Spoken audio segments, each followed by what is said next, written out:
जेकर बाबा जैता दिल्लीओं शीश लियाउंदा ना, अज सिख दी मुछ खड़ी ना हुंदी ते हिंदू टिक्का लाउंदा ना। मैं किसानां नूं एक सवाल करना चाहना कि तुसीं एक किला बेचदे हो सरकार दीयां गलत नीतियां दे कारण, मुंडे नूं जहाज़ ते कनेडा आस्ट्रेलिया भेज दिंदे हो अपने धीआं पुत्तां नूं, ते असीं आपदे धी पुत्त कित्थे भेजीए? साडे कोले किले नहीं, असीं बेज़मीने आ। ते जे असीं 200 तो 400 रुपया दिहाड़ी मंगदे आ, मजदूर दी 700 मंगदे आ, तो फिर तुहानूं क्यों तकलीफ है? किसान दे नां ते भी मैं कहूँगा धब्बा वो पंजाब नूं तालीबान बनाउण ते लगे। दुੱਧ भी ਜਿਹੜਾ ਡੈਰੀਆਂ ਤੇ ਕਿਸਾਨ ਭਰਾ ਪਾਉਂਦੇ ਨੇ, ਵੀ ਉਹ ਦੁੱਧ ਸਟੂਲ ਕਾਸਟ ਭਾਈਚਾਰੇ ਨੂੰ ਨਹੀਂ ਦੇਣਾ। ਕਿੱਥੇ ਕਿਹੜੇ ਪਿੰਡ ਦੀ ਗੱਲ? ਮੰਦਰਾਂ, ਬਲਾਡਾ ਵਿਧਾਨ ਸਭਾ ਦਾ ਮੰਦਰਾਂ ਪਿੰਡ, ਉੱਥੇ ਮੈਡੀਕਲ ਸਹੂਲਤਾਂ ਨੂੰ ਜਿੰਦਾ ਲਾਤਾ ਕਿ ਸਟੂਲ ਕਾਸਟ ਭਾਈਚਾਰੇ ਨੂੰ ਮੈਡੀਕਲ ਸਹੂਲਤਾਂ ਨਾ ਮਿਲੇ। ਕਿੰਨੇ ਦਿਨ ਪੁਰਾਣੀ ਗੱਲ ਹੈ ਇਹ ਪੁਰਾਣੀ ਕਿਹੜੀ ਹੈ ਜੀ, ਮੇਰੇ ਕੋਲ 4 ਦਿਨ ਦੀ ਗੱਲ ਆ। ਸੱਚੀ ਗੱਲ ਹੈ? ਬਿਲਕੁਲ, ਤੁਸੀਂ ਅੱਜ ਜਾ ਸਕਦੇ ਹੋ, ਚਲੋ ਮੇਰੇ ਨਾਲ, ਮੈਂ ਲੋਕਾਂ ਨੂੰ ਮਿਲਾਵਾਂ। ਮੈਂ ਕਿਸਾਨਾਂ ਨੂੰ ਪੁੱਛਣਾ ਚਾਹਣਾ, ਤੇ ਤੁਸੀਂ 1500 ਰੁਪਏ ਵਾਲੀ ਟਰਾਲੀ 5000 ਰੁਪਏ ਨੂੰ ਤੂੜੀ ਦੀ ਵੇਚੀ, ਉਦੋਂ ਨਹੀਂ ਭਾਈਚਾਰਾ ਟੁੱਟਿਆ? ਜ਼ਮੀਨ ਕੋਈ ਪਲਾਸਟਿਕ ਦਾ ਟੁਕੜਾ ਨਹੀਂ ਵੀ ਖਿੱਚ ਕੇ ਵਧਾ ਲਓਗੇ। ਜ਼ਮੀਨ ਦਿਨੋਂ ਦਿਨ ਘਟ ਰਹੀ ਹੈ, ਆਬਾਦੀ ਦਿਨੋਂ ਦਿਨ ਵੱਧ ਰਹੀ ਆ। ਆਉਣ ਵਾਲੇ ਸਮੇਂ ਵਿੱਚ ਕਿਸਾਨ ਨੇ ਵੀ ਬੇਜ਼ਮੀਨਾ ਹੋ ਜਾਣਾ। ਜੇ ਅਸੀਂ ਦਿਹਾੜੀ ਵੱਧ ਮੰਗਦੇ ਆ ਤਾਂ ਕਹਿੰਦੇ ਇਹ ਭਾਈਚਾਰਾ ਤੋੜਦੇ ਆ, ਤੇ ਜੇ ਇਸ ਤਰ੍ਹਾਂ ਆਪਦੀ ਮੰਗ ਵੱਧ ਮੰਗਣ ਨਾਲ ਭਾਈਚਾਰਾ ਟੁੱਟਦਾ ਤਾਂ ਮੈਂ ਕਹਿਣਾ 1000 ਵਾਰ ਟੁੱਟਦਾ। ਫੂਕ ਨਿਕਲ ਚੁੱਕੀ ਹੈ ਜਿਹੜਾ ਤੁਸੀਂ ਦਿੱਲੀ ਦੇ ਵਿੱਚ ਧਰਨਾ ਲਾਇਆ ਸੀ ਕਿ ਕਿਸਾਨ ਮਜ਼ਦੂਰ ਏਕਤਾ ਜਿੰਦਾਬਾਦ। ਤੇ ਮੈਂ ਕਿਸਾਨ ਜਥੇਬੰਦੀਆਂ ਤੋਂ ਪੁੱਛਣਾ ਚਾਹਣਾ ਕਿ ਤੁਸੀਂ ਅੱਜ ਤਾਈਂ ਮਜ਼ਦੂਰ ਲਈ ਕੀਤਾ ਕੀ ਹੈ? ਕੱਲ ਪਰਸੋਂ ਹੀ ਵਿਧਾਨ ਸਭਾ ਦਾ ਸਪੀਕਰ ਕਹਿ ਰਿਹਾ ਕਿ ਖਜ਼ਾਨੇ ਦਾ ਥੱਲਾ ਵੀ ਹੈ ਨਹੀਂ। ਇਹ ਤਾਂ ਤੁਹਾਨੂੰ ਪਹਿਲਾਂ ਵੀ ਪਤਾ ਸੀ, ਫਿਰ ਤੁਸੀਂ ਇਹ ਜਿਹੜੇ ਵਾਅਦੇ ਕਿਉਂ ਕੀਤੇ?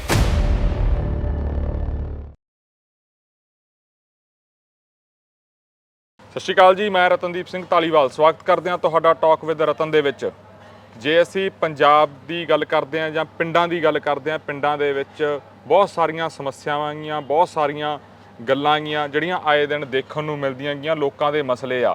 ਪਰ ਪਿਛਲੇ ਕਈ ਦਿਨਾਂ ਤੋਂ, ਜਾਂ ਇਸ ਸੀਜ਼ਨ ਦੀ ਗੱਲ ਕਰ ਲਈਏ ਵਾਢੀ ਦੇ ਸੀਜ਼ਨ ਦੀ, ਉਦੋਂ ਜਿਹੜਾ ਮਜ਼ਦੂਰਾਂ ਨੂੰ ਲੈ ਕੇ, ਕਿਸਾਨਾਂ ਨੂੰ ਲੈ ਕੇ ਜਾਂ ਆਮ ਤੌਰ ਦੇ ਉੱਤੇ ਪਿੰਡਾਂ 'ਚ ਦੇ ਵਿੱਚ ਇੱਕ ਵਿਵਾਦ ਦੇਖਣ ਨੂੰ ਮਿਲਿਆ। ਹਾਲਾਂਕਿ ਜਿਹੜੀਆਂ ਛੋਟੀਆਂ ਬਹੁਤ ਗੱਲਾਂ ਹੁੰਦੀਆਂ ਗੀਆਂ, ਥੋੜ੍ਹੀਆਂ ਗੱਲਾਂ ਹਰ ਸਾਲ ਸੁਣਨ ਨੂੰ ਮਿਲਦੀਆਂ ਗੀਆਂ। ਕਿਰਤੀ ਕਹਿੰਦੇ ਨੇ ਸਾਡੀ ਦਿਹਾੜੀ ਉਵੇਂ ਨਹੀਂ ਮਿਲਦੀ, ਸਾਡੀ ਮਜ਼ਦੂਰੀ, ਸਾਡਾ ਮਿਹਨਤਾਨਾ ਉਵੇਂ ਨਹੀਂ ਮਿਲਦਾ ਜਿਵੇਂ ਹੋਣਾ ਚਾਹੀਦਾ ਗਾ। ਪਿਛਲੇ ਦਿਨੀ ਜੇ ਅਸੀਂ ਗੱਲ ਕਰਦੇ ਹਾਂ, ਬੁਲਾਡੇ ਵਿਖੇ ਇੱਕ ਧਰਨਾ ਲੱਗਿਆ ਗਾ, ਉੱਥੇ ਇੱਕ ਭਾਸ਼ਣ ਦੀ ਜੇ ਅਸੀਂ ਗੱਲ ਕਰਦੇ ਹਾਂ ਵਾਇਰਲ ਹੋਇਆ ਗਾ। ਮਜ਼ਦੂਰਾਂ ਵਾਲੇ ਪਾਸਿਓਂ, ਕਿਰਤੀਆਂ ਵਾਲੇ ਪਾਸਿਓਂ ਇੱਕ ਨੌਜਵਾਨ ਆਗੂ ਨੇ ਜਿਹੜੇ ਕੁਲਦੀਪ ਸਿੰਘ ਸਰਦੂਲਗੜ੍ਹ, ਉਹ ਬੋਲੇ ਨੇ, ਬੜਾ ਤਿੱਖਾ ਬੋਲੇ ਨੇ। ਖਾਸ ਕਰਕੇ ਜੇ ਅਸੀਂ ਸਰਕਾਰ ਦੀ ਗੱਲ ਕਰਦੇ ਹਾਂ, ਸਰਕਾਰ ਨੂੰ ਲੈ ਕੇ ਵੱਡੇ ਸਵਾਲ ਖੜੇ ਕੀਤੇ ਆ। ਕੁਲਦੀਪ ਜੀ ਅੱਜ ਸਾਡੇ ਨਾਲ ਹੋਣਗੇ, ਗੱਲਬਾਤ ਕਰਾਂਗੇ। ਕੁਲਦੀਪ ਜੀ ਸਵਾਗਤ ਹੈ। ਸਤਿ ਸ਼੍ਰੀ ਅਕਾਲ ਜੀ। ਠੀਕ ਠਾਕ ਹੋ? ਹਾਂਜੀ ਹਾਂਜੀ। ਕੁਲਦੀਪ ਜੀ, ਕੀ ਗੱਲ ਆ ਜਾਂ ਕੀ ਹੋਇਆ ਅਸਲ ਦੇ ਵਿੱਚ ਇੰਨਾ ਤਿੱਖਾ ਬੋਲਣਾ ਪੈ ਗਿਆ? ਪਹਿਲੀ ਗੱਲ ਤਾਂ ਮੈਂ ਇਹ ਕਹੂੰਗਾ ਕਿ ਸਮੇਂ ਦੀਆਂ ਸਰਕਾਰਾਂ, ਕੋਈ ਕਹਿੰਦਾ ਮਹੀਨੇ ਦਿਓ, 6 ਮਹੀਨੇ ਦਿਓ, 4 ਮਹੀਨੇ ਦਿਓ, ਹੋ ਸਕਦਾ ਉਹਨਾਂ ਦਾ ਪੱਖ ਆ। ਮੈਂ ਕੋਈ ਨਵੀਂ ਬਣੀ ਸਰਕਾਰ ਦਾ ਅਸੀਂ ਕੋਈ ਵਿਰੋਧ ਨਹੀਂ ਕਰ ਰਹੇ। ਅਸੀਂ ਪਿਛਲੀ ਸਰਕਾਰ ਨੂੰ ਵੀ ਕਹਿ ਰਹੇ ਹਾਂ ਕਿ ਮਜ਼ਦੂਰਾਂ ਦੇ ਹਿੱਤ, ਮਜ਼ਦੂਰਾਂ ਦਾ ਖਿਆਲ ਪਿਛਲੀ ਸਰਕਾਰ ਨੇ ਜਾਂ ਹੁਣ ਵਾਲੀ ਸਰਕਾਰ ਨਹੀਂ ਰੱਖ ਰਹੀ। ਦੇਖ ਲਓ, ਤੁਸੀਂ ਆਪ ਹੀ ਦੇਖ ਲਓ, ਵਾਅਦਾ ਕੀਤਾ ਸੀ ਕਿ ਔਰਤਾਂ ਦੇ ਖਾਤਿਆਂ ਦੇ ਵਿੱਚ 1000 ਰੁਪਇਆ ਪਾਵਾਂਗੇ, ਸਭ ਫਰਾਡ ਨਿਕਲਿਆ। ਕੱਲ ਪਰਸੋਂ ਹੀ ਵਿਧਾਨ ਸਭਾ ਦਾ ਸਪੀਕਰ ਕਹਿ ਰਿਹਾ ਕਿ ਖਜ਼ਾਨੇ ਦਾ ਥੱਲਾ ਵੀ ਹੈ ਨਹੀਂ। ਇਹ ਤਾਂ ਤੁਹਾਨੂੰ ਪਹਿਲਾਂ ਵੀ ਪਤਾ ਸੀ, ਫਿਰ ਤੁਸੀਂ ਇਹ ਜਿਹੜੇ ਵਾਅਦੇ ਕਿਉਂ ਕੀਤੇ? ਫਿਰ ਕਦੇ ਤੁਸੀਂ ਲੰਬਾ ਸਮਾਂ ਕਿਉਂ ਪਾਉਣੇ ਹੋ ਵੀ ਅਸੀਂ ਤਾਂ ਅੱਗੇ ਹਜੇ 3 ਮਹੀਨਿਆਂ ਨੂੰ, 4 ਮਹੀਨਿਆਂ ਨੂੰ ਯੂਨਿਟ ਮਾਫੀ ਦੇਵਾਂਗੇ? ਇਹ ਸਭ ਖਲਵਾੜ ਕਰਨ ਤੇ ਲੱਗੇ ਹੋਏ ਨੇ। ਪੰਜਾਬ ਦੇ ਮੁੱਖ ਮੰਤਰੀ ਨੂੰ ਮੈਂ ਕਹਿਣਾ ਚਾਹਣਾ ਕਿ ਤੈਨੂੰ ਸਭ ਤੋਂ ਜ਼ਿਆਦਾ ਗਰੀਬ ਸਮਾਜ ਨੇ, ਸਟੂਲ ਕਾਸਟ ਸਮਾਜ ਨੇ ਤੇਰੇ ਤੇ ਭਰੋਸਾ ਕਰਕੇ ਤੈਨੂੰ ਵੋਟਾਂ ਪਾਈਆਂ, ਪਰ ਉਹ ਵੋਟਾਂ ਪਵਾ ਕੇ, ਚੁਟਕਲੇ ਸੁਣਾ ਕੇ ਤੁਸੀਂ ਵੋਟਾਂ ਹਾਸਲ ਕੀਤੀਆਂ, ਪਰ ਗਰੀਬਾਂ ਦੇ ਦਰਦ ਨੂੰ ਸਮਝਣ ਦਾ ਯਤਨ ਨਹੀਂ ਕੀਤਾ। ਇੱਕ ਵੱਡਾ ਪਾੜਾ ਮੈਨੂੰ ਵੀ ਲੋਕ ਬਾਰੀ-ਬਾਰੀ ਕਹਿ ਰਹੇ ਨੇ ਕਿ ਅਸੀਂ ਵੀ, ਮੈਨੂੰ ਇਹ ਕਹਿ ਰਹੇ ਨੇ, ਮੈਂ ਦੇਖਿਆ ਕਿ ਤੁਸੀਂ ਭਾਈਚਾਰੇ ਦੇ ਵਿੱਚ ਪਾੜਾ ਪਾਉਣੇ ਹੋ। ਮੈਂ ਕਹਿਣਾ ਚਾਹਣਾ ਵੀ ਭਾਈਚਾਰੇ ਵਿੱਚ ਪਾੜਾ ਪਾਉਣ ਵਾਲੀ ਕੀ ਗੱਲ ਆ? ਜੇ ਅਸੀਂ ਕੋਈ ਜੁਰਮ ਕਰ ਲਿਆ, ਵੀ ਜੇ ਅਸੀਂ ਇਹ ਗੱਲ ਕਹਿਤੀ ਵੀ ਕਿਰਤੀ ਸਮਾਜ ਦੀ ਦਿਹਾੜੀ ਵਧਾਓ, ਔਰਤ ਨੂੰ 200 ਰੁਪਇਆ ਦਿੱਤਾ ਜਾਂਦਾ, ਮਜ਼ਦੂਰ ਨੂੰ 300 ਰੁਪਇਆ ਦਿੱਤਾ ਜਾਂਦਾ, ਤਾਂ ਅਸੀਂ ਇਹ ਕਹਿਣਾ ਚਾਹੁੰਦੇ ਹਾਂ ਕਿ ਵੀ 200 ਰੁਪਏ ਵਿੱਚ ਔਰਤ ਸਾਰਾ ਦਿਨ ਕੰਮ ਕਰਦੀ ਆ ਖੇਤਾਂ ਦੇ ਵਿੱਚ, ਬੜਾ ਘੱਟ ਆ ਉਹ 200 ਰੁਪਏ ਨਾਲ ਗੁਜ਼ਾਰਾ ਨਹੀਂ ਹੁੰਦਾ 6000 ਮਹੀਨੇ ਦਾ ਹੋਇਆ। ਤਾਂ ਉਹ ਇਸ ਕਰਕੇ ਮੈਂ ਇਹ ਕਹਿਣਾ ਚਾਹਣਾ ਕਿ ਹਰ ਫਰੰਟ ਤੇ ਸਰਕਾਰ ਫੇਲ ਹੋਈ ਆ। ਹੁਣ ਕਹਿੰਦੇ ਨੇ ਬਈ ਕਿਸਾਨਾਂ ਦੇ, ਕਈ ਕਹਿੰਦੇ ਤੁਸੀਂ ਕਿਸਾਨਾਂ ਦੇ ਵਿਰੁੱਧ ਨਹੀਂ ਬੋਲਦੇ। ਬਈ ਕਿਸਾਨ ਸਾਡੇ ਭਰਾ ਨੇ, ਅਸੀਂ ਕਿਸਾਨ ਦੇ ਵਿਰੁੱਧ, ਮੈਂ ਨਹੀਂ ਕਹਿੰਦਾ ਵੀ ਅਸੀਂ ਕੋਈ ਸਟੂਲ ਕਾਸਟ ਭਾਈਚਾਰੇ ਤੇ ਕਿਸਾਨਾਂ ਦੀ ਲੜਾਈ ਕਰਾ ਦਈਏ, ਪਰ ਹਾਲਾਤ ਇਹ ਆ ਜੇ ਭਗਵੰਤ ਮਾਨ ਪੰਜਾਬ ਦੇ ਮੁੱਖ ਮੰਤਰੀ ਕਿਸਾਨਾਂ ਨੂੰ ਇਹ ਗੱਲ ਕਹਿ ਸਕਦੇ ਨੇ ਕਿ ਤੁਸੀਂ ਝੋਨੇ ਦੀ ਸਿੱਧੀ ਬਿਜਾਈ ਕਰੋ ਤੇ ਅਸੀਂ 1500 ਰੁਪਇਆ ਦੇਵਾਂਗੇ, ਮਾਨਯੋਗ ਅਗਰਾਹਾਂ ਜੀ ਕਹਿ ਰਹੇ ਨੇ 10000 ਰੁਪਇਆ ਦੇਵੋਗੇ ਫਿਰ ਸਿੱਧੀ ਬਿਜਾਈ ਕਰਾਂਗੇ। ਤਾਂ ਜਦੋਂ ਤੁਸੀਂ ਉੱਤੋਂ ਸਾਰੀਆਂ ਚੀਜ਼ਾਂ ਤੈਅ ਕਰਦੇ ਹੋ, ਕਿਸਾਨ ਦੀ ਫਸਲ ਲੈਣ ਦਾ ਰੇਟ ਖੁਦ ਤੈਅ ਕਰਦੇ ਹੋ ਵੀ ਆਹ ਰੇਟ ਫਸਲ ਲੈਣਾ, ਫਸਲ ਨੂੰ ਖਰੀਦਣਾ, ਤਾਂ ਫਿਰ ਤੁਸੀਂ ਮਜ਼ਦੂਰ ਦੀ ਦਿਹਾੜੀ ਕਿਉਂ ਨਹੀਂ ਤੈਅ ਕਰਦੇ? ਹੁਣ ਕਿਸਾਨ ਵੱਡੇ ਪੱਧਰ ਤੇ ਰੌਲਾ ਪਾ ਰਹੇ ਨੇ ਕਿ ਕੁਲਦੀਪ ਸਿੰਘ ਵਰਗੇ ਭਾਈਚਾਰਾ ਤੋੜਨ ਵਾਲੀਆਂ ਗੱਲਾਂ ਕਰਦੇ ਨੇ। ਮੈਂ ਕਿਸਾਨਾਂ ਨੂੰ ਪੁੱਛਣਾ ਚਾਹਣਾ, ਤੇ ਤੁਸੀਂ 1500 ਰੁਪਏ ਵਾਲੀ ਟਰਾਲੀ 5000 ਰੁਪਏ ਨੂੰ ਤੂੜੀ ਦੀ ਵੇਚੀ, ਉਦੋਂ ਨਹੀਂ ਭਾਈਚਾਰਾ ਟੁੱਟਿਆ? ਉਦੋਂ ਨਹੀਂ ਭਾਈਚਾਰਾ ਟੁੱਟ ਰਿਹਾ ਸੀ? ਜੇ ਅਸੀਂ ਗਰੀਬ ਨੂੰ ਕਹਿਤਾ ਕਿ 300 ਦੀ ਜਗ੍ਹਾ 500 ਰੁਪਏ ਦਿਹਾੜੀ ਮਿਲਣੀ ਚਾਹੀਦੀ ਆ, ਔਰਤ ਦੀ 400 ਰੁਪਇਆ ਹੋਣੀ ਚਾਹੀਦੀ ਆ, ਤੇ ਤੁਸੀਂ ਬਵਾਲ ਮਚਾਤਾ, ਬੜਾ ਵੱਡਾ ਬਵਾਲ ਮਚਾਇਆ ਕਿ ਕਿਰਤੀ ਲੋਕ ਇਹ ਪਿੰਡਾਂ ਦੀ ਸਾਂਝ ਨੂੰ ਖਤਮ ਕਰਨਗੇ, ਇਹ ਭਾਈਚਾਰਾ ਤੋੜਨ ਦੀਆਂ ਗੱਲਾਂ। ਸਾਡੀ ਲੜਾਈ ਕਿਸਾਨਾਂ ਨਾਲ ਨਹੀਂ, ਮੈਨੂੰ ਪਤਾ ਸਰਕਾਰ ਦੀਆਂ ਗਲਤ ਨੀਤੀਆਂ ਦੇ ਕਾਰਨ ਕਿਸਾਨ ਵੀ ਖੁਦਕੁਸ਼ੀਆਂ ਕਰਨ ਲੱਗਿਆ ਹੋਇਆ। ਕਿਸਾਨ ਨੇ ਤਾਂ ਸਮਝ ਹੀ ਨਹੀਂ ਇਹ ਗੱਲ ਕਿ ਜ਼ਮੀਨ ਕੋਈ ਪਲਾਸਟਿਕ ਦਾ ਟੁਕੜਾ ਨਹੀਂ ਵੀ ਖਿੱਚ ਕੇ ਵਧਾ ਲਓਗੇ। ਜ਼ਮੀਨ ਦਿਨੋਂ ਦਿਨ ਘਟ ਰਹੀ ਆ, ਭੂਮੀ ਦਿਨੋਂ ਦਿਨ ਘਟ ਰਹੀ ਆ, ਆਬਾਦੀ ਦਿਨੋਂ ਦਿਨ ਵੱਧ ਰਹੀ ਆ। ਆਉਣ ਵਾਲੇ ਸਮੇਂ ਵਿੱਚ ਕਿਸਾਨ ਨੇ ਵੀ ਬੇਜ਼ਮੀਨਾ ਹੋ ਜਾਣਾ। 25% ਕਿਸਾਨ ਪੰਜਾਬ ਦਾ ਇਹ ਜਿਹੜਾ ਕਨਾਲਾਂ ਤੇ ਜਾਂ 2-2 4-4 ਕਿੱਲਿਆਂ ਤੇ ਆ ਚੁੱਕਿਆ। ਮੈਂ ਕਿਸਾਨਾਂ ਨੂੰ ਇੱਕ ਸਵਾਲ ਕਰਨਾ ਚਾਹਣਾ ਕਿ ਤੁਸੀਂ 1 ਕਿੱਲਾ ਵੇਚਦੇ ਹੋ ਸਰਕਾਰ ਦੀਆਂ ਗਲਤ ਨੀਤੀਆਂ ਦੇ ਕਾਰਨ, ਮੁੰਡੇ ਨੂੰ ਜਹਾਜ਼ ਤੇ ਕੈਨੇਡਾ ਆਸਟ੍ਰੇਲੀਆ ਭੇਜ ਦਿੰਦੇ ਹੋ ਆਪਣੇ ਧੀਆਂ ਪੁੱਤਾਂ ਨੂੰ, ਤੇ ਅਸੀਂ ਆਪਦੇ ਧੀ ਪੁੱਤ ਕਿੱਥੇ ਭੇਜੀਏ? ਸਾਡੇ ਕੋਲੇ ਕਿੱਲੇ ਨਹੀਂ, ਅਸੀਂ ਬੇਜ਼ਮੀਨੇ ਆ। ਤੇ ਜੇ ਅਸੀਂ 200 ਤੋਂ 400 ਰੁਪਏ ਦਿਹਾੜੀ ਮੰਗਦੇ ਆ, ਮਜ਼ਦੂਰ ਦੀ 700 ਮੰਗਦੇ ਆ, ਤਾਂ ਫਿਰ ਤੁਹਾਨੂੰ ਕਿਉਂ ਤਕਲੀਫ ਆ? ਕੁਲਦੀਪ ਜੀ, ਮੈਂ 1 ਮਿੰਟ ਰੋਕਣਾ ਚਾਹੂੰਗਾ, ਪਰ ਜਿਹੜਾ ਵੱਡਾ ਇਲਜ਼ਾਮ ਆ ਤੁਹਾਨੂੰ ਲੈ ਕੇ ਇਹੀ ਲੱਗ ਰਿਹਾ, ਸੋਸ਼ਲ ਮੀਡੀਆ ਦੇ ਉੱਤੇ ਵੀ ਇਹੀ ਗੱਲ ਨਿਕਲ ਕੇ ਸਾਹਮਣੇ ਆ ਰਹੀ ਹੈ ਵੀ ਕੁਲਦੀਪ ਸਿੰਘ ਨੇ ਜਿਹੜਾ ਇਹ ਭਾਸ਼ਣ ਦਿੱਤਾ ਗਾ ਜਾਂ ਜਿਹੜੀ ਸਪੀਚ ਸੀ ਉਹਦੇ ਵਿੱਚੋਂ ਇਹ ਸਾਫ਼ ਝਲਕ ਰਿਹਾ ਸੀ ਵੀ ਪਾੜਨ ਦੀ ਗੱਲ ਹੋ ਰਹੀ ਆ, ਲੋਕਾਂ ਦਾ ਵੱਡਾ ਪਾੜ ਪਾਉਣ ਦੀ ਗੱਲ ਕੀਤੀ ਜਾ ਰਹੀ ਆ। ਮੈਂ ਇਹੀ ਤਾਂ ਗੱਲ ਕਹਿ ਰਿਹਾ, ਕਿਸਾਨ ਆਪਣੀ ਚੀਜ਼ ਦਾ ਰੇਟ ਵਧਾ ਲੈਣ, ਉਦੋਂ ਕੋਈ ਪਾੜਾ ਨਹੀਂ। 1500 ਵਾਲੀ ਟਰਾਲੀ 5000 ਤੇ ਵਗ ਜੇ, ਕੋਈ ਪਾੜਾ ਨਹੀਂ। ਜੇ ਗਰੀਬ ਦੀ 200 ਤੋਂ 300 ਦਿਹਾੜੀ, ਔਰਤ ਦੀ ਅਸੀਂ ਕਹਿ ਰਹੇ ਹਾਂ ਵੀ 400 ਰੁਪਏ ਦਿਹਾੜੀ ਕਰੀਏ, 200 ਅਸੀਂ ਵਧਾ ਰਹੇ ਹਾਂ, ਤਾਂ ਭਾਈਚਾਰਾ, ਤੇ ਫਿਰ ਇਹ ਭਾਈਚਾਰਾ ਇਸ ਤਰ੍ਹਾਂ ਪਾੜੂਗਾ ਜੇ ਗਰੀਬ ਨੇ ਆਪਦੀ। ਮੈਂ ਇਹ ਕਹਿਣਾ ਵੀ ਸਾਡਾ ਜਿਹੜਾ ਭਾਈਚਾਰਾ, ਮਜ਼੍ਹਬੀ ਸਿੱਖ ਭਾਈਚਾਰਾ, ਰਮਦਾਸੀਆ ਸਿੱਖ ਭਾਈਚਾਰਾ, 39 ਕਾਸਟਾਂ ਸਾਡੀਆਂ ਜਿਹੜੀਆਂ ਐਸਸੀ ਸਮਾਜ ਦੇ ਵਿੱਚ ਆਉਂਦੀਆਂ, ਕਿੱਥੇ ਨਹੀਂ ਕਿਸਾਨਾਂ ਨਾਲ ਇਹਨਾਂ ਨੇ ਕੁਰਬਾਨੀਆਂ ਦਿੱਤੀਆਂ। ਜੇ ਮੈਂ ਗੱਲ ਦਿੱਲੀ ਸੰਘਰਸ਼ ਦੀ ਕਰਾਂ, ਉੱਥੇ ਵੀ ਕਿਸਾਨੀ ਅੰਦੋਲਨ ਦੇ ਵਿੱਚ ਸਟੂਲ ਕਾਸਟ ਭਾਈਚਾਰੇ ਦੇ ਲੋਕਾਂ ਨੇ ਕੁਰਬਾਨੀਆਂ ਦਿੱਤੀਆਂ। ਜੇ ਗੱਲ ਮੈਂ ਸਿੱਖ ਇਤਿਹਾਸ ਦੀ ਕਰਾਂ ਤਾਂ ਉੱਥੇ ਵੀ ਸਭ ਤੋਂ ਜ਼ਿਆਦਾ ਸਿੱਖ ਇਤਿਹਾਸ ਦੇ ਵਿੱਚ ਮੇਰੇ ਸਟੂਲ ਕਾਸਟ ਭਾਈਚਾਰੇ ਨੇ। ਸਾਡੇ ਰਹਿਬਰ, ਜੇ ਮੈਂ ਗੱਲ ਕਰਾਂ ਭਾਈ ਜੀਵਨ ਸਿੰਘ, ਜਿਨ੍ਹਾਂ ਕਿਸੇ ਸ਼ਾਇਰ ਨੇ ਲਿਖਿਆ, ਜੇਕਰ ਬਾਬਾ ਜੈਤਾ ਦਿੱਲੀੋਂ ਸ਼ੀਸ਼ ਲਿਆਉਂਦਾ ਨਾ, ਅੱਜ ਸਿੱਖ ਦੀ ਮੁੱਛ ਖੜੀ ਨਾ ਹੁੰਦੀ ਤੇ ਹਿੰਦੂ ਟਿੱਕਾ ਲਾਉਂਦਾ ਨਾ। ਐਡੀਆਂ ਕੁਰਬਾਨੀਆਂ ਜਿਹੜੇ ਅੱਜ ਬੜੇ ਬੜੇ ਚੌਧਰੀ ਬਣੇ ਖੜੇ ਨੇ, ਸਾਡੇ ਬਾਬਾ ਜੀਵਨ ਸਿੰਘ ਜਿਹੜੇ ਦਿਨ ਰਾਤ ਤੁਰ ਕੇ ਗੁਰੂ ਦਾ ਸ਼ੀਸ਼ ਲੈ ਕੇ ਆਏ ਸੀ, ਕਿਸੇ ਨੇ ਘਰੇ ਰਾਤ ਨਹੀਂ ਕਟਾਈ ਸੀ। ਅਸੀਂ ਕਿੱਥੇ ਨਹੀਂ ਕੁਰਬਾਨੀਆਂ ਦਿੱਤੀਆਂ। ਮੈਂ ਜੇ ਗੱਲ ਇੰਦਰਾ ਗਾਂਧੀ ਨੇ ਵੀ ਹਰਮੰਦਰ ਸਾਹਿਬ ਤੇ ਅਟੈਕ ਕਰਾਇਆ, ਉਹਨੂੰ ਵੀ ਸਬਕ ਸਿਖਾਉਣ ਵਾਸਤੇ ਸਾਡੇ ਭਾਈਚਾਰੇ ਨੇ ਵੱਡੀ ਇੱਕ ਕੁਰਬਾਨੀ ਕੀਤੀ। ਮੈਂ ਕਹਿੰਦਾ ਕਿੱਥੇ ਨਹੀਂ ਸਾਡਾ ਸਮਾਜ ਕੁਰਬਾਨੀਆਂ ਦਿੰਦਾ। ਤੇ ਪਰ ਇਹ ਸਮਾਜ ਨੂੰ ਅੱਜ ਸਾਰੀਆਂ ਪਾਰਟੀਆਂ ਕੁੰਭ ਕਰਨ ਦੀ ਨੀਂਦ ਸੁੱਤੀਆਂ ਹੋਈਆਂ, ਬੜੀ ਘੂਕ ਸੁੱਤੀਆਂ ਹੋਈਆਂ। ਕੋਈ ਵੀ ਪਾਰਟੀ ਮਜ਼ਦੂਰ ਦੀ ਗੱਲ ਨਹੀਂ ਕਰ ਰਹੀ। ਇਸ ਤੇ ਆਸ ਸੀ, ਇਹ ਕਹਿ ਰਿਹਾ 6 ਮਹੀਨੇ ਰੁਕੋ। ਮੈਂ ਭਗਵੰਤ ਮਾਨ ਮੁੱਖ ਮੰਤਰੀ ਤੋਂ ਪੁੱਛਣਾ ਚਾਹਣਾ ਕਿ ਘਰੇ ਜਿਹਦੇ ਹੁਣ ਦਾਣੇ ਨਹੀਂ, ਜਿਹਦੇ ਘਰੇ ਰੋਟੀ ਨਹੀਂ, ਉਹ ਰੋਟੀ ਤੋਂ ਭੁੱਖੇ ਨੇ, ਤਾਂ ਉਹ 6 ਮਹੀਨੇ ਇੰਤਜ਼ਾਰ ਕਿਵੇਂ ਕਰਨਗੇ? ਤੁਸੀਂ ਹਰ ਫਰੰਟ ਤੇ ਫੇਲ ਹੋ ਰਹੇ ਹੋ। ਤੁਹਾਨੂੰ ਸਰਕਾਰ ਨੂੰ ਗਰੀਬਾਂ ਦੀ ਦਿਹਾੜੀ ਤੈਅ ਕਰਨੀ ਪਊਗੀ।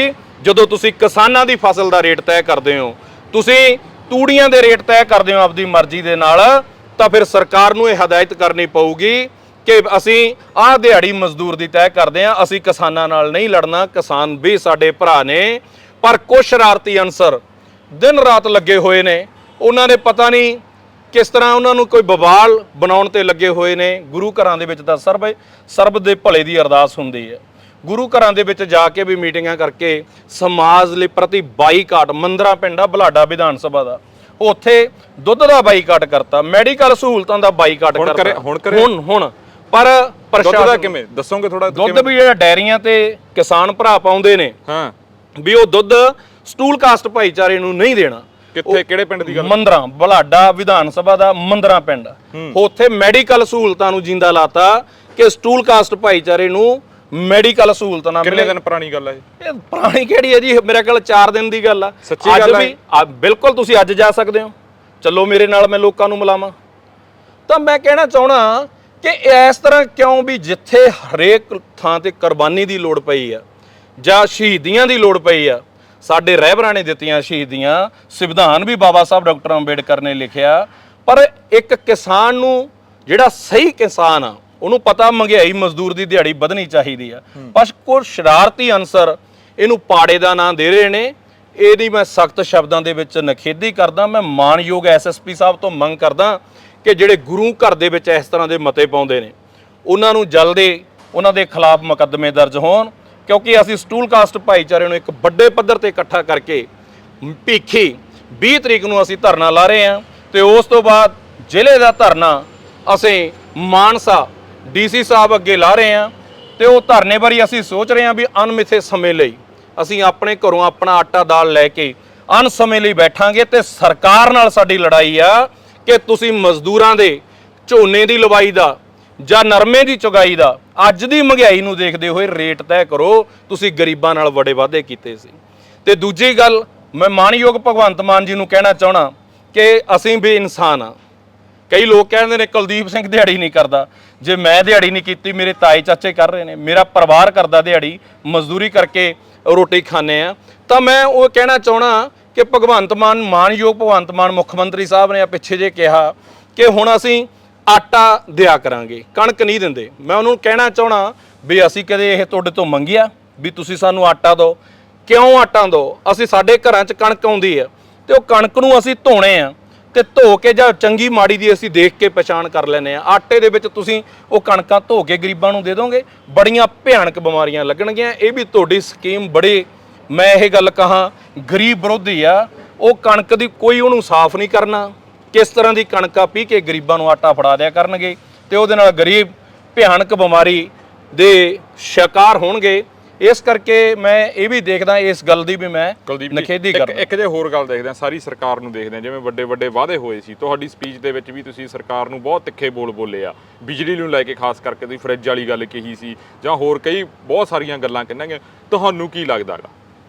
ਮੈਨੂੰ ਇਹ ਲੱਗਦਾ ਮੌਕਾ ਤਾਂ ਹਰੇ ਦੇਣਾ ਚਾਹੀਦਾ ਨਾ, ਵੀ ਹਰੇ ਥੋੜਾ ਟਾਈਮ ਹੋਇਆ ਹੈਗਾ, ਹਰੇ ਨਵੀਂ ਸਰਕਾਰ ਆ, ਨਵੇਂ ਬਣੇ ਨੇ। ਬਿਲਕੁਲ ਬਿਲਕੁਲ, ਤੁਹਾਡੀ ਗੱਲ ਨਾਲ ਮੈਂ ਇਸ ਗੱਲ ਨਾਲ ਸਹਿਮਤ ਹਾਂ। ਗਰੀਬ ਤਾਂ ਰੋਟੀ ਤੋਂ ਅੱਜ ਸੰਘਰਸ਼ ਲੜ ਰਿਹਾ। ਜਿਹਦੇ ਘਰ ਅੱਜ ਰੋਟੀ ਨਹੀਂ, ਜਿਹੜਾ 2 ਟਾਈਮ ਦੀ ਰੋਟੀ ਲਈ ਸੰਘਰਸ਼ ਕਰ ਰਿਹਾ, ਉਹਨੂੰ ਆਪਾਂ ਕਿਵੇਂ ਕਹਿ ਸਕਦੇ ਹਾਂ ਵੀ 6 ਮਹੀਨੇ ਖੜ ਜਾਓ? ਹਾਂ, ਸਰਕਾਰ ਦੀਆਂ ਜਿਹੜੀਆਂ ਸਕੀਮਾਂ ਜਾਂ ਲੋਕ ਮਾਰੂ ਨੀਤੀਆਂ, ਉਹ ਗਰੀਬ ਤੇ ਕਿਉਂ ਲੱਗਦੀਆਂ? ਪਿਛਲੀ ਦਿਨੀ ਸਰਕਾਰ ਨੇ 600 ਯੂਨਿਟ ਮਾਫ ਕੀਤੀ, ਉਹ ਵੀ ਕਹਿੰਦੇ 4-5 ਮਹੀਨਿਆਂ ਨੂੰ ਦੇਵਾਂਗੇ ਗਰਮੀ ਟਪਾ ਕੇ।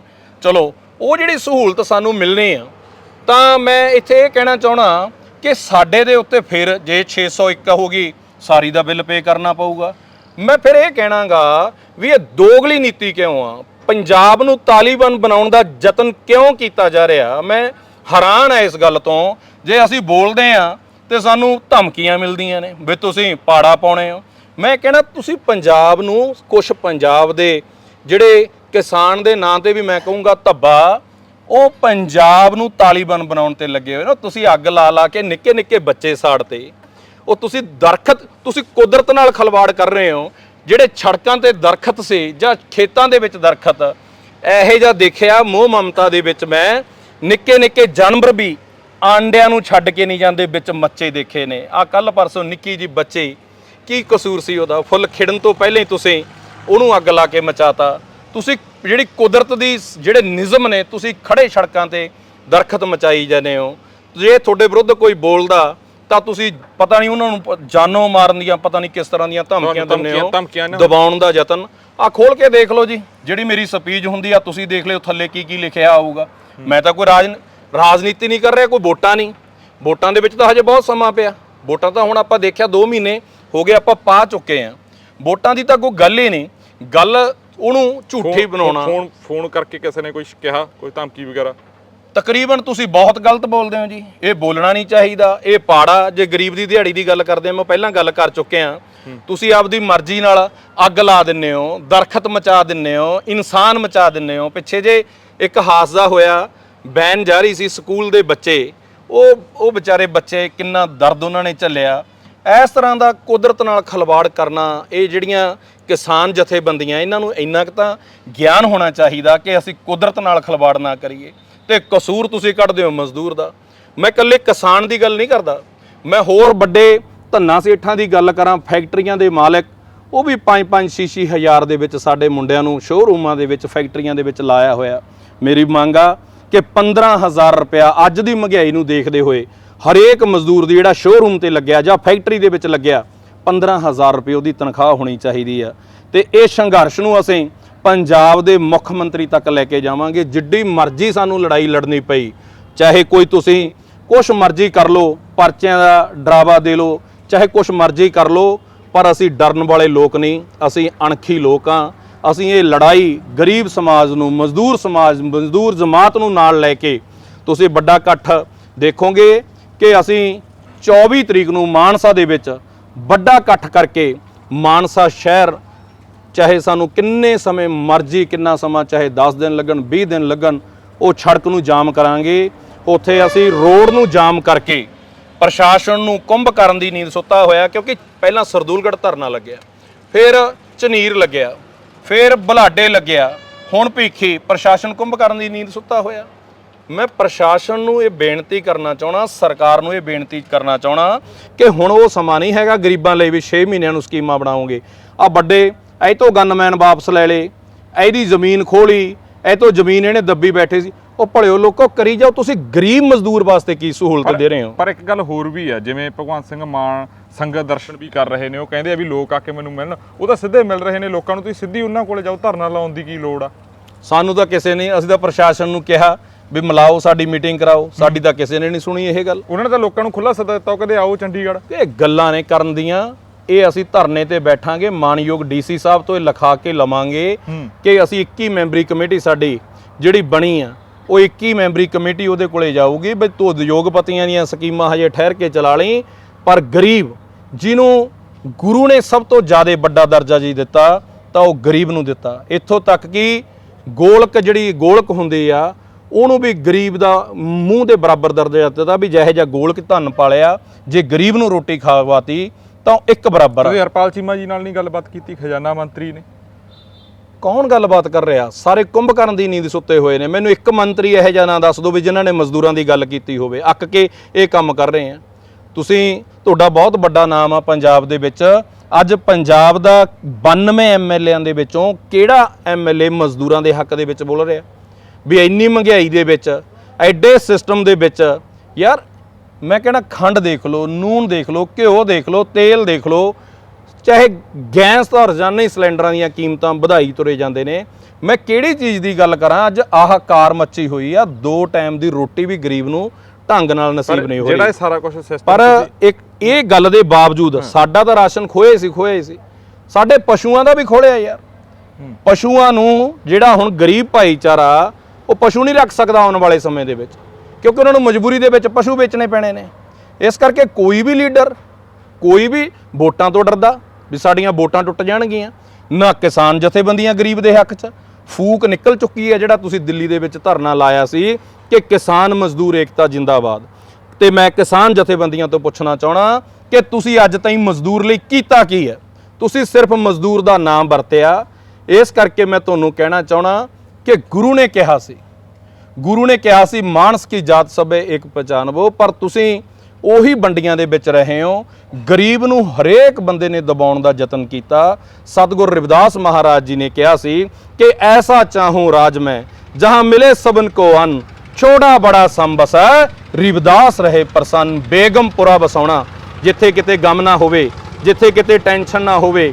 ਅੱਜ ਸ਼ੇਅਰ ਬਾਜ਼ਾਰਾਂ ਦੇ ਵਿੱਚ ਭ੍ਰਿਸ਼ਟ ਮੰਤਰੀਆਂ ਨੇ ਪੈਸਾ ਲਾ ਕੇ, ਪਿਛਲੀਆਂ ਸਰਕਾਰਾਂ ਦੇ ਨੇ, ਸੈਂਟਰ ਸਰਕਾਰਾਂ ਨੇ ਵੀ। ਜੇ ਪਹਿਲਾਂ ਅਸੀਂ ਦੇਖਦੇ, ਅਸੀਂ ਘਰੇ ਤਕਰੀਬਨ ਨੋਹਾਂ ਲੈ ਕੇ ਆਉਣੇ ਆ, ਤੁਸੀਂ ਵੀ ਸਾਰੇ ਪਰਿਵਾਰੀ ਘਰੇ ਨਹੁੰ ਲੈ ਕੇ ਆਉਣੇ ਆ ਤੇ ਘਰੋਂ ਧੀ ਦਾ ਡੋਲਾ ਤੋਰਦੇ ਆ। ਇਹ ਇੱਕ ਰੀਤ ਆ, ਧੀਆਂ ਘਰੇ ਕਿਸੇ ਨੇ ਨਹੀਂ ਰੱਖੀਆਂ, ਧੀ ਵਿਆਹੁਣੇ ਆ ਤੇ ਨਹੁੰ ਲੈ ਕੇ ਆਉਣੇ ਆ। ਗਰੀਬ ਤੋਂ ਗਰੀਬ ਬੰਦਾ 2-3 ਟੂਮਾ ਨਹੁੰ ਧੀ ਨੂੰ ਪਾ ਦਿੰਦਾ ਸੀ ਜੀ। ਤੇ ਇਹਨਾਂ ਸ਼ੇਅਰ ਬਾਜ਼ਾਰ ਦੇ ਵਿੱਚ ਪੈਸਾ ਲਾ ਕੇ ਅੱਜ 55,000 ਰੁਪਏ ਨੂੰ 골ਡ ਕਰਤਾ। ਗਰੀਬ ਆਪਦੀ ਧੀ ਨੂੰ ਸ਼ੌਂਕ ਵਜੋਂ ਇੱਕ ਕੋਕਾ ਵੀ ਨਹੀਂ ਪਾ ਸਕਦਾ, ਤਣਾ ਤੋਂ ਕੱਪੜੇ ਲਹਾ ਲੇ। ਇਹ ਤਾਂ ਐਡੀ ਮਹਿੰਗਾਈ ਇਹਨਾਂ ਨੇ ਸਰਕਾਰਾਂ ਨੇ ਕੀਤੀ ਆ। ਮੈਂ ਕੋਈ ਆਪ ਸਰਕਾਰ ਨੂੰ ਨਹੀਂ ਕਹਿ ਰਿਹਾ, ਇਹਨੂੰ 2 ਮਹੀਨੇ ਹੋਏ ਨੇ ਬਣੀ ਨੂੰ, ਪਿਛਲੀਆਂ ਸਰਕਾਰਾਂ ਦੀ ਮੈਂ ਗੱਲ ਕਰ ਰਿਹਾ ਕਿ ਤੁਸੀਂ ਪਿੰਡਾਂ ਦਾ ਦੌਰਾ ਕਰੋ, ਮੇਰਾ ਨਾ ਮੰਨੋ, ਨੌਜਵਾਨ ਕੁੜੀਆਂ ਜਿਹੜਾ ਆਪਾਂ ਬਾਥਰੂਮ ਕਹਿ ਦਿੰਦੇ ਆ, ਪਿੰਡਾਂ ਦੇ ਵਿੱਚ ਗੁਸਲਖਾਨਾ ਕਹਿ ਦਿੰਦੇ ਆ, ਪੱਲੀਆਂ ਨਾ ਕੇ ਨਹਾਉਂਦੀਆਂ ਨੇ। ਤੇ ਗਰੀਬ ਨੂੰ ਧੀ ਵਿਆਹੁਣੀ ਅੱਜ ਐਂ ਲੱਗਦਾ ਵੀ ਕੀ ਯਤਨ ਕਿੱਥੋਂ ਕੀ ਕਰਾਂਗਾ, ਅੱਜ ਧੀ ਪੁੱਤ ਵਿਆਹੁਣੇ। ਮੈਂ ਪਹਿਲਾਂ ਗੱਲ ਦੁਹਰਾਈ ਆ ਵੀ ਇਹ ਤਾਂ ਇੱਕ ਕਿੱਲਾ ਵੇਚ ਕੇ ਦੁਖੀ ਤਾਂ ਇਹ ਵੀ ਨੇ, ਇਹ ਤਾਂ ਬਾਹਰ ਤੋਰ ਦਿੰਦੇ ਨੇ ਤੇ ਅਸੀਂ ਕਿੱਥੇ ਤੋਰੀਏ? ਬੇਜ਼ਮੀਨੇ ਲੋਕ ਅਸੀਂ ਕਿੱਥੇ ਤੋਰੀਏ? ਜੇ ਅਸੀਂ ਦਿਹਾੜੀ ਵੱਧ ਮੰਗਦੇ ਆ ਤਾਂ ਕਹਿੰਦੇ ਇਹ ਭਾਈਚਾਰਾ ਤੋੜਦੇ ਨੇ, ਤੇ ਜੇ ਇਸ ਤਰ੍ਹਾਂ ਆਪਦੀ ਮੰਗ ਵੱਧ ਮੰਗਣ ਨਾਲ ਭਾਈਚਾਰਾ ਟੁੱਟਦਾ ਤਾਂ ਮੈਂ ਕਹਿਣਾ 1000 ਵਾਰ ਟੁੱਟੇ। ਇਹੋ ਜਿਹੇ ਭਾਈਚਾਰੇ ਦੀ ਸਾਨੂੰ ਲੋੜ ਨਹੀਂ ਕਿ ਸਾਨੂੰ ਦਬਾ ਕੇ ਤੁਸੀਂ ਸਾਥੋਂ ਮਜ਼ਦੂਰੀ ਕਰਾਓ, ਚਾਹੇ ਉਹ ਫੈਕਟਰੀਆਂ ਵਾਲੇ ਹੋਣ, ਚਾਹੇ ਉਹ ਧੰਨਾ ਸੇਠ ਹੋਣ, ਚਾਹੇ ਉਹ ਕਿਸਾਨ ਹੋਣ। ਇਹੋ ਜਿਹੇ ਭਾਈਚਾਰੇ ਨੂੰ ਅਸੀਂ ਢੁੱਡ ਮਾਰਦੇ ਆ। ਸਾਨੂੰ ਕੁਲਦੀਪ ਜੀ ਬਹੁਤ ਲੋਕਾਂ ਨੇ ਕਹਿਣਾ ਤੁਹਾਡੀ ਗੱਲ ਸੁਣ ਕੇ ਵੀ ਇਹ ਤਾਂ ਫੇਰ ਬਹੁਤ ਵਿਵਾਦਿਤ ਬਿਆਨ ਤੁਸੀਂ ਦੇਤਾ, ਇਹ ਤਾਂ ਸਿੱਧਾ ਤੁਸੀਂ ਪਾੜਾ ਪਾਉਣ ਦੀ ਗੱਲ ਕਰ ਰਹੇ ਹੋ। ਕਿਸ ਤਰ੍ਹਾਂ ਜੀ? ਵੀ ਸਮਾਜ ਦੇ ਵਿੱਚ ਬਹੁਤ ਗਲਤ ਮੈਸੇਜ ਆਣਾਗਾ। ਤੁਸੀਂ ਕਹਿ ਰਹੇ ਹੋ ਵੀ ਜੇ ਪਾੜਾ ਪੈਂਦਾ ਪਹਿਲੇ ਫਿਰ ਸਾਨੂੰ ਕੀ ਆ? ਜੇ ਗਰੀਬ ਆਪਦੀ ਮਜ਼ਦੂਰੀ ਵੱਧ ਮੰਗ ਰਿਹਾ ਵੀ ਮੈਨੂੰ ਇੰਨੇ ਦੀ ਲੋੜ ਅੱਜ ਮਹਿੰਗਾਈ ਦੇ ਬਾਵਜੂਦ 200 ਰੁਪਏ ਨਾਲ ਔਰਤ ਨੂੰ ਨਹੀਂ ਸਰਦਾ, ਤਾਂ ਜਦ ਫਿਰ ਜੇ ਇਸ ਤਰ੍ਹਾਂ ਪਾੜਾ ਪੈਂਦਾ ਤਾਂ ਫਿਰ ਪਹਿਨ ਦੋ। ਅਸੀਂ ਆਪਦਾ ਹੱਕ ਨਹੀਂ ਮੰਗਣਾ? ਕਿਸਾਨ ਆਪਦੀ ਫਸਲ ਦਾ ਨਹੀਂ ਹੱਕ ਮੰਗਦਾ? ਕਿਸਾਨ ਕੀ ਨਹੀਂ ਕਰਦਾ ਜਾਂ ਫੈਕਟਰੀਆਂ ਵਾਲੇ ਕੀ ਨਹੀਂ ਕਰਦੇ? ਉਹ ਵੀ ਤਾਂ ਪ੍ਰੋਫਿਟ ਲਈ ਕਰਦੇ ਨੇ। ਤਾਂ ਜਿਹੜਾ ਮਜ਼ਦੂਰ ਆ, ਜੇ ਅੱਜ ਮਜ਼ਦੂਰ ਸਾਰੇ ਕਿਤੇ ਕੰਮ ਛੱਡ ਦੇ, ਮਜ਼ਦੂਰਾਂ ਦਾ ਏਕਾ ਹੋ ਜੇ, ਨਾ ਫੈਕਟਰੀ ਚੱਲੂਗੀ, ਨਾ ਸ਼ੋਰੂਮ ਚੱਲਣੇ ਨੇ ਤੇ ਨਾ ਕਿਸਾਨੀ ਚੱਲੂਗੀ। ਇਸ ਕਰਕੇ ਮੈਂ ਕਹਿਣਾ ਚਾਹਣਾ ਕਿ ਇਸ ਗੱਲ ਨੂੰ ਇੱਧਰ ਨਾ ਪਾਓ। ਜੇ ਅਸੀਂ ਦਿਹਾੜੀ ਵੱਧ ਮੰਗਦੇ ਆ, ਮਹਿੰਗਾਈ ਨੂੰ ਦੇਖ ਕੇ ਮੰਗਦੇ ਆ, ਸਾਡੀ ਲੜਾਈ ਮਹਿੰਗਾਈ ਦੇ ਖਿਲਾਫ ਆ। ਜੇ ਤੁਸੀਂ ਉਹਨੂੰ ਇਹ ਲੱਗਦਾ ਵੀ ਅਸੀਂ 200 ਤੋਂ ਲੇਡੀਜ਼ ਦੀ 400 ਦਿਹਾੜੀ ਮੰਗਦੇ ਆ, ਮਜ਼ਦੂਰ ਦੀ 700 ਮੰਗਦੇ ਆ, ਰਾਜ ਮਿਸਤਰੀ ਦੀ 1000 ਰੁਪਇਆ ਕਿਹਾਗਾ, ਤੇ ਜਿਹੜੇ ਆ ਸ਼ੋਰੂਮਾਂ ਤੇ ਫੈਕਟਰੀਆਂ ਦੇ ਵਿੱਚ ਕੰਮ ਕਰਦੇ ਨੇ ਉਹਦੀ ਮਜ਼ਦੂਰ ਦੀ 15,000 ਰੁਪਇਆ ਵਰਕਰ ਦੀ ਤਨਖਾਹ ਕਿਹਾਗਾ। ਤੇ ਜੇ ਕਿਸੇ ਨੂੰ ਸਾਡੇ ਹੱਕ ਜਾਇਜ਼ ਹੱਕ ਮੰਗਣ ਤੇ ਐਂ ਲੱਗਦਾ ਭਾਈਚਾਰਾ ਟੁੱਟਦਾ ਤਾਂ ਫਿਰ ਟੁੱਟ ਜੇ। ਇਸ ਤਰ੍ਹਾਂ ਫਿਰ ਅਸੀਂ ਦਬਾ ਕੇ ਜਾਂ ਸਾਨੂੰ ਡਰਾ ਕੇ ਤਾਂ ਰੱਖਿਆ ਨਹੀਂ ਜਾ ਸਕਦਾ। ਕਿਸੇ ਜਥੇਬੰਦੀ ਦੇ ਤਹਿਤ ਇਹ ਜਿਹੜੇ ਧਰਨੇ ਵਗੈਰਾ ਲਗਾ ਰਹੇ ਆਉਣ ਵਾਲੇ ਦਿਨਾਂ ਦੇ ਵਿੱਚ, ਜਿਵੇਂ ਤੁਸੀਂ ਕਿਹਾ ਸੀ ਵੀ ਅਸੀਂ ਦੇਖੋ ਸਾਡੀ ਕੋਈ ਜਥੇਬੰਦੀ ਨਹੀਂ, ਨਾ ਮੈਂ ਕਿਸਾਨਾਂ ਤੋਂ ਮੰਗਾ ਵੀ ਆਹ 6000 ਦਿਓ। ਕਈ ਜਥੇਬੰਦੀਆਂ ਮੈਨੂੰ ਸਵਾਲ ਕੀਤੇ ਨੇ ਉਹਨਾਂ ਨੇ, ਤੂੰ ਕਹਿੰਦੇ ਕਿਸਾਨਾਂ ਦੇ ਵਿਰੁੱਧ ਨਹੀਂ ਬੋਲਦਾ।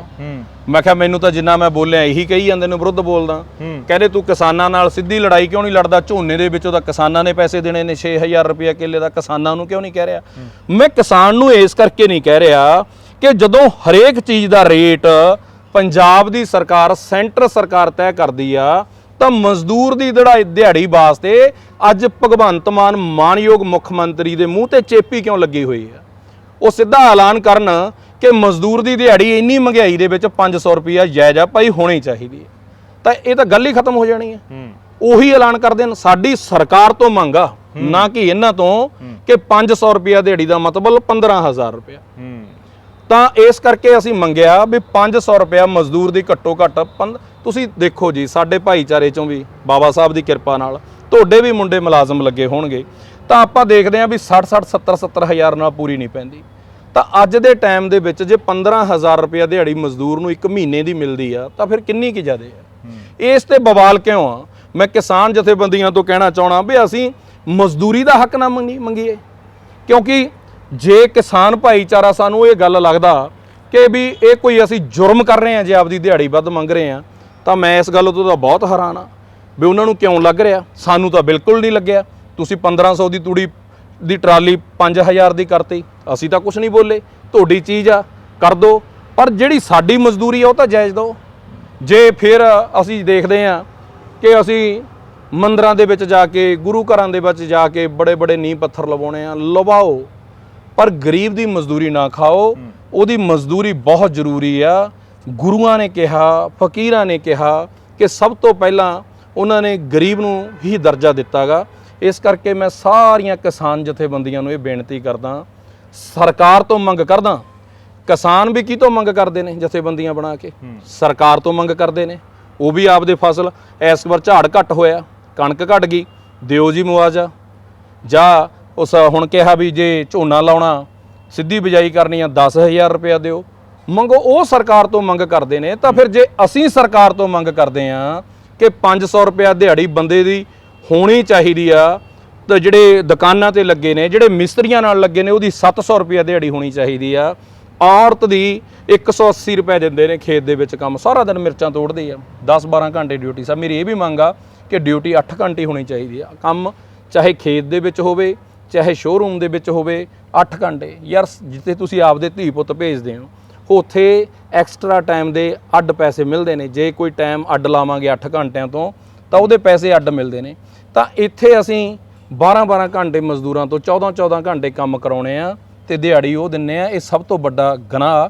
ਸਾਡੀ ਸਿਰਫ ਲੜਾਈ, ਮੇਰੀ ਕੋਈ ਰਾਜਨੀਤਿਕ ਲੜਾਈ ਨਹੀਂ, ਮੇਰੀ ਇਹ ਲੜਾਈ ਆ ਕਿ ਮਜ਼ਦੂਰ ਨੂੰ ਉਹਦੀ ਦਿਹਾੜੀ ਸਹੀ ਮਿਲਣੀ ਚਾਹੀਦੀ ਆ। ਜੀ ਕੁਲਦੀਪ ਜੀ, ਤੁਸੀਂ ਸਮਾਂ ਦਿੱਤਾ ਆਪਣਾ, ਤੁਹਾਡਾ ਧੰਨਵਾਦ ਜੀ। ਉਮੀਦ ਕਰਦੇ ਆ ਇਹ ਕੁਲਦੀਪ ਸਿੰਘ ਸੀ ਸਰਦੂਲਗੜ੍ਹ, ਇਹਨਾਂ ਨੇ ਆਵਾਜ਼ ਚੱਕੀ ਆ, ਖਾਸ ਕਰਕੇ ਜਿਹੜੇ ਕਿਰਤੀ ਲੋਕ ਨੇ, ਮਜ਼ਦੂਰ ਭਾਈਚਾਰਾ ਗਾ, ਉਹਨਾਂ ਦੇ ਲਈ। ਅਸੀਂ ਉਮੀਦ ਕਰਦੇ ਹਾਂ ਜਲਦੀ ਹੀ ਜਿਹੜੀ ਪੰਜਾਬ ਸਰਕਾਰ ਆ ਇਹਨਾਂ ਦੀ ਗੱਲ ਸੁਣੂਗੀ, ਜਾਂ ਜਿਹੜੀਆਂ ਇਹਨਾਂ ਦੀਆਂ ਜਾਇਜ਼ ਮੰਗਾਂ ਗੀਆਂ ਉਹ ਮੰਨੀਆਂ ਜਾਣਗੀਆਂ। ਪਰ ਇਹਨਾਂ ਨੇ ਕਿਹਾ ਗਾ ਵੀ ਅਸੀਂ ਐਜੀਟੇਸ਼ਨ ਆ ਜਿਹੜਾ ਇਹ ਲਗਾਤਾਰ ਜਿਹੜਾ ਜਾਰੀ ਰੱਖਾਂਗੇ। ਜੋ ਇਹਨਾਂ ਨੂੰ ਦਿੱਕਤਾਂ ਪਰੇਸ਼ਾਨੀਆਂ ਗੀਆਂ ਉਹ ਇਹਨਾਂ ਨੇ ਤੁਹਾਡੇ ਸਭ ਦੇ ਸਾਹਮਣੇ ਰੱਖੀਆਂ ਗਈਆਂ। ਜਲਦੀ ਹੀ ਫੇਰ ਹਾਜ਼ਰ ਹੋਵਾਂਗੇ। ਧੰਨਵਾਦ ਜੀ।